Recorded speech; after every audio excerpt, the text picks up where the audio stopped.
frustrating and it's really fucking hard. And so my analogy for weight loss actually is that it's a very complex algorithm because there are lots of variables that play into your ability to not just lose weight, let's just say optimal body composition. There's age, there's genetics, there is diet, there's your training, how you train, there's hormones, there's supplementation, there's psychology, there's addiction, food addiction behavior in there. You have a economy where food is engineered to be hyper palatable so that you just hijacks the reward circuits in your brain. That was one of Rob Wolf's books, Wired to Eat. So you got these food companies that are engineering the food to be tasty, right? It's a for-profit company, right?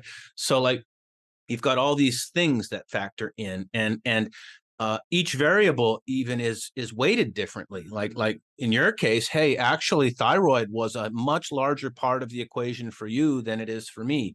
And for the next person, actually, it turns out that like there's a higher weight on the algorithm to like getting hormones fixed. So like there's all these variables that need to be looked at. And the hardest thing is that what works for you in your 20s doesn't work in your 30s.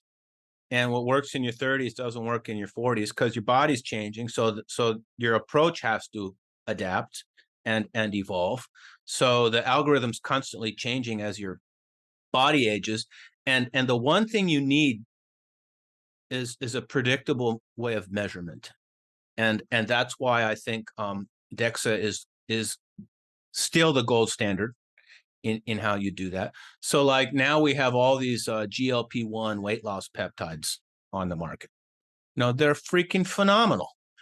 And like you can go on these for 6 or 12 months and you can get a DEXA scan before and after. And that visceral adipose tissue, and if you've never had a DEXA scan, one of the great things is they can measure, or I believe it's an approximation, but it's the amount of fat that's deep inside your abdomen, way up inside the organs, the liver, and the kidneys, and it's considered to be the most inflammatory type of fat that you can have on your body.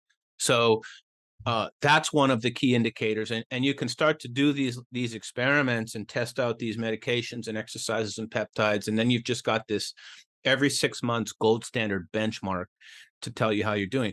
And guess what? Sometimes you think you're doing everything right, and you go for the DEXA scan, and you got worse. Great, you got a technique problem, right?